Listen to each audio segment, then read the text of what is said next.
नमस्कार मित्रांनो, पीएम किसान सन्मान निधी योजनेचा 23व्या हप्त्याची प्रतीक्षा सर्वांनाच लागली होती. ही उत्सुकता संपली आहे, कारण या योजनेचा 23व्या हप्त्याची जी काही तारीख आहे ती आता डिक्लेअर करण्यात आली आहे. परंतु हप्ता घेण्यासाठी आपल्याला 3 गोष्टी ज्या महत्त्वाच्या आहेत त्या आताच करून घेणं अतिशय गरजेचं आहे.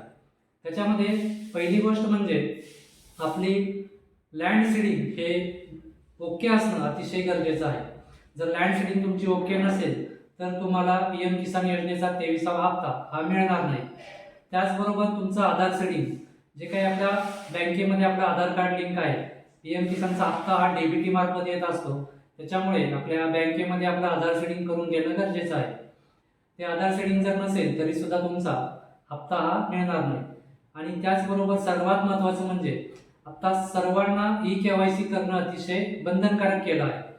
30 जून 2026 या तारखेच्या आतमध्ये आपल्याला पीएम किसान योजनेची ई-केवायसी हे करणं कंपल्सरी आहे.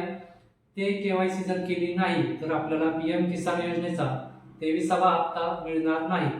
त्यामुळे आजच आपली ई-केवायसी, बँक सीडिंग आणि लँड सीडिंग हे सर्व बरोबर आहे का पहा. ई-केवायसी केली नसेल तर आजच करून घ्या, कारण 20 जून 2026 रोजी आपला पीएम किसान योजनेचा हप्ता आपल्या अकाउंटमध्ये येणार आहे.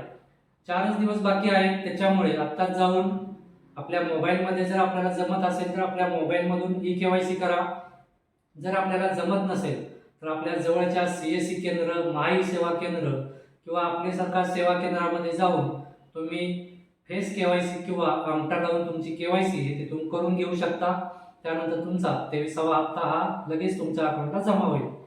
महत्त्वपूर्ण अशी अपडेट होती. सर्व शेतकरी मित्रांपर्यंत हा व्हिडिओ नक्की शेअर करा. व्हिडिओ आवडला असेल तर व्हिडिओला लाईक करा आणि अशाच महत्त्वपूर्ण अपडेटसाठी आपल्या शेतकरी मित्र या यूट्यूब चॅनेलला नक्की सबस्क्राईब करा. भेटूयात नवीन अपडेटसह नवीन व्हिडिओमध्ये. तोपर्यंत धन्यवाद.